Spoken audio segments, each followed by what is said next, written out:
try to still believe in myself.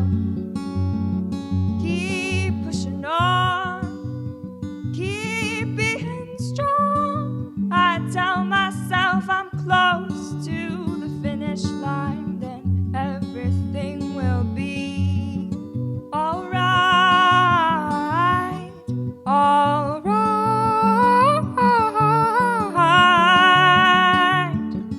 alright. How y'all doing, Columbus Park? I say, how y'all doing, Columbus Park? Good, good. So I'm gonna need your help today. Y'all think you can help me out? Yes. So I bet a lot of you here today have got some heroes in your life. Yeah. You all have people that you look up to, right? Good, good, good. So on the count of 3, I need you to shout out nice and loud the names of all the heroes that you have in your life. They can be real, imaginary, from TV, anything you like. Y'all ready? 1, 2, 3. Woo! Okay. So that was pretty sweet. Today, I'm going to try and convince you to add one more person to your hero list. You got to keep these people close to your heart, right? But today I'm going to try to convince you to add one more person to your hero list. And I think you'll be very surprised when I tell you who it is. But before I do, I'm going to tell you a story about my heroes. So my parents came from a country that was facing a civil war.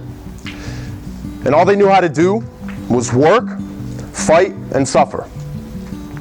My parents gave everything they had to come to the United States and would sometimes work 20 hours a day just to put food on the table each night.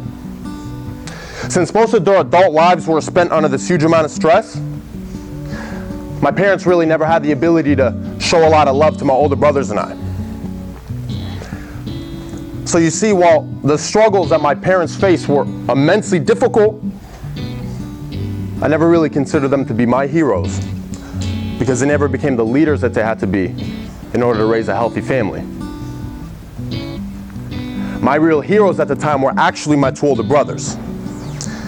But because my house was a very hostile environment, my 2 older brothers took a lot of hits growing up, both physically and mentally. And after a while, all those hits started to pile up. When my brothers started going to college, they quickly began developing symptoms of a kind of invisible sickness that stops you from getting up in the morning and living your normal life. This sickness is invisible because you don't ever feel a fever or see any red marks on the surface, but below the surface, there are a lot of problems going on in my brothers' heads that no one ever noticed until it's too late. Another name for this invisible sickness is a mental illness. My oldest brother was the first one to show signs of this kind of mental illness, and the first time that my family saw the full force of this condition happened when I was 7 years old.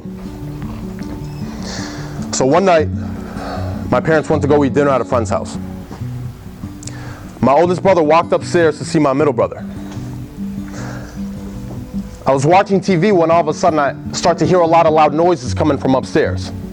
It sounded like things were moving around and falling all over the place. I didn't know what to make of it, but I just had this feeling in my heart that started to make my chest rock.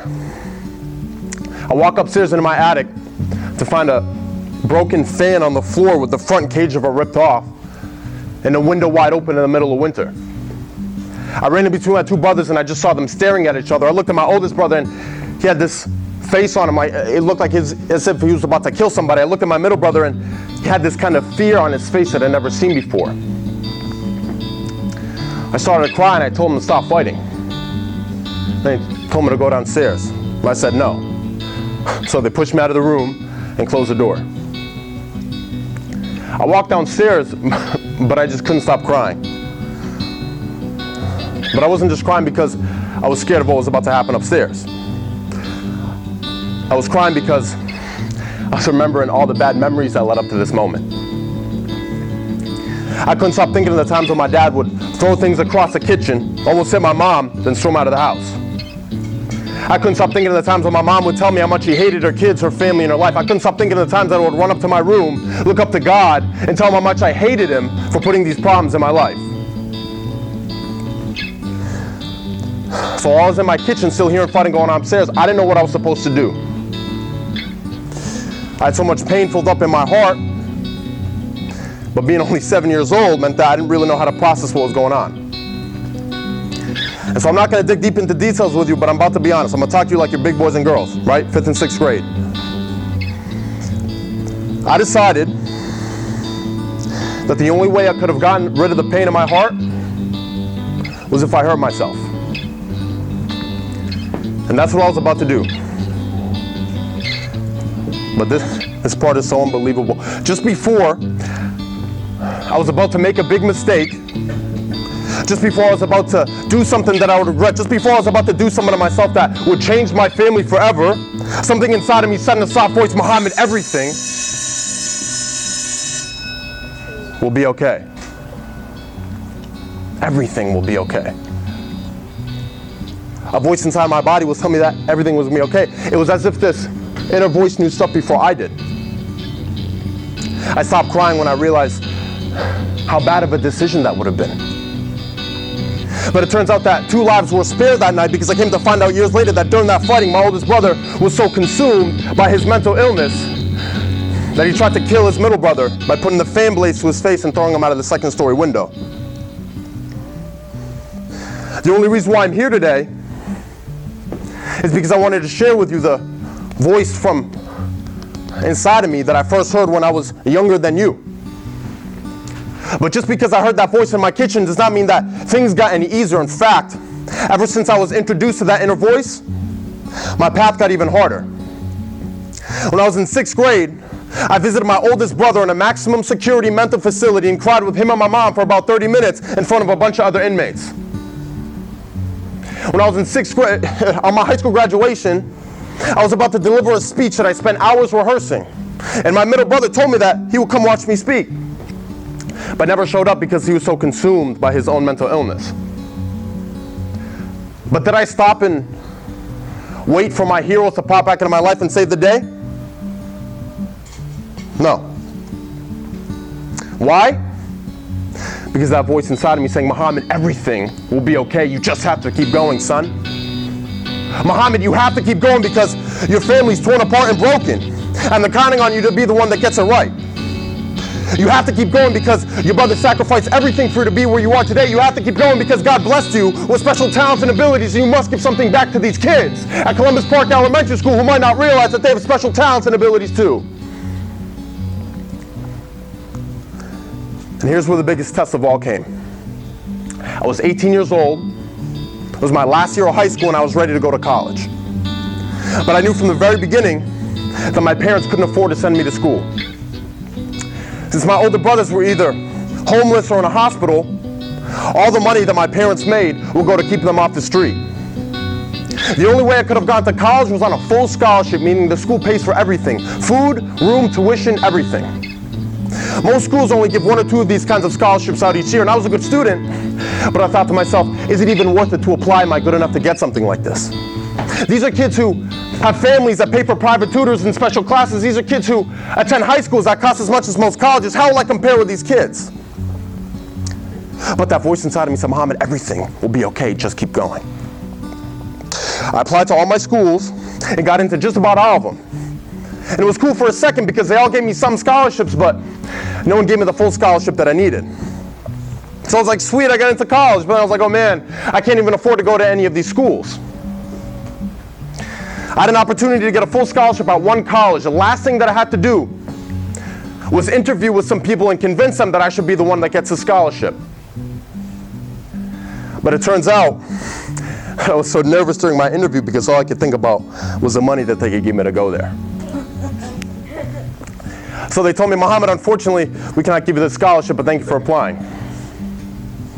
So what did I do? Did I stop applying for these scholarships? No. Did I give up on the college process? No. What did I hear? Mohamed, keep going. But time was running out. And I had to pick a college soon because the deadline was coming up.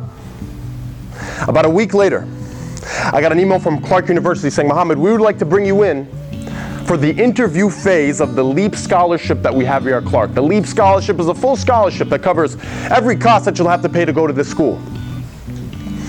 So I walk into this building at Clark University and I start thinking about how important it is that I get this scholarship. I start thinking about how this is the only ticket into college that I have left and I can't mess this up. I start thinking about how horrible it would be if I worked this hard to get into college but didn't end up going because I couldn't afford it. Then I start to get nervous when I realize that there are only a few minutes left before my interview. And as I'm thinking about all this, I remember what happened when I was at that other school looking to get that scholarship. I remember the mistakes that I made when I just thought about all the money that I could win. So instead of thinking about that, I took a second to think about my family and how much I had to sacrifice for me to get to this moment. I thought about my brothers who were homeless and would go from park bench to hospital bed each week. I thought about the legacy that I could leave with this opportunity to go to college. I thought about all the times that I was suffering at home and all I could hear was that voice saying, Mohamed.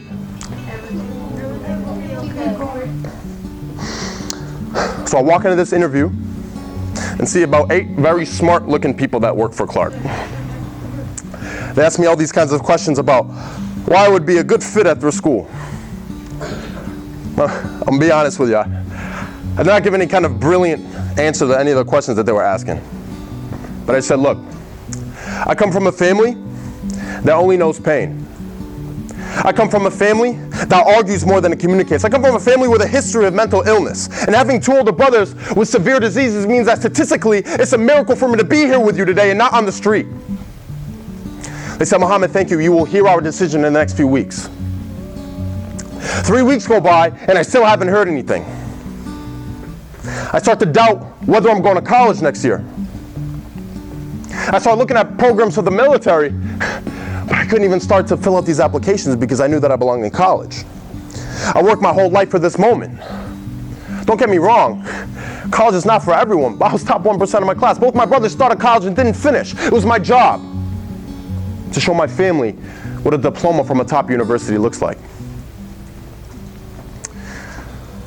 I was sitting at Diorio's barbershop here in Worcester when I got a phone call. The guy on the other line said, hello, Mohamed. This is Don from Clark University. How you doing today? I said, great, sir. How are you? He said, I'm well. He said, son, I'd like to offer you the LEAP scholarship and bring you to the school at no cost. Congratulations. They only gave 2 of those scholarships out that year, and I got 1 of them. God just put this big gold key on my lap and said, Mohamed, I told you that everything would be okay.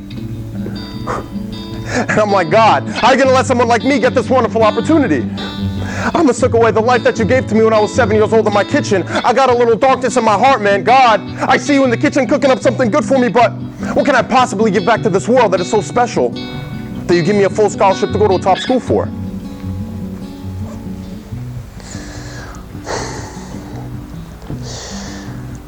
And so, I told you at the very beginning that I was going to try and convince you to add a new hero to your hero list. You want to know who that person is? God. It's you. It's you. That inner voice that I've been talking about this whole time is spoken by your inner hero. Your inner hero is a person inside of you that always pushes you to be better.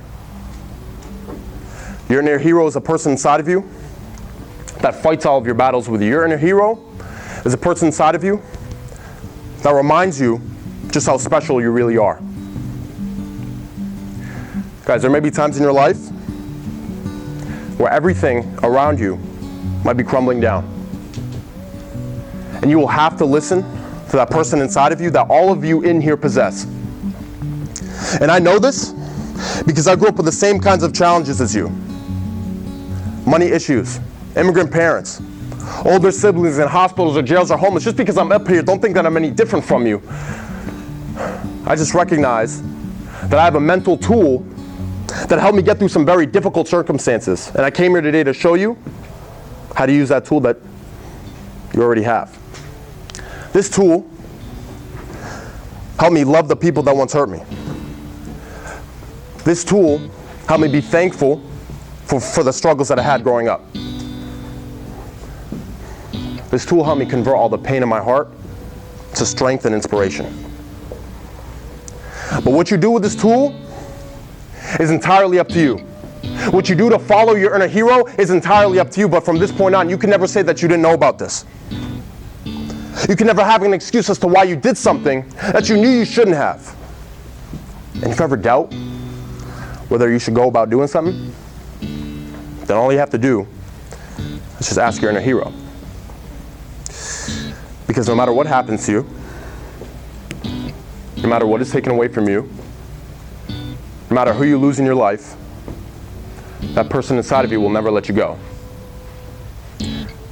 So start following the voice of your inner hero. Because if you do, then soon, everything will be okay.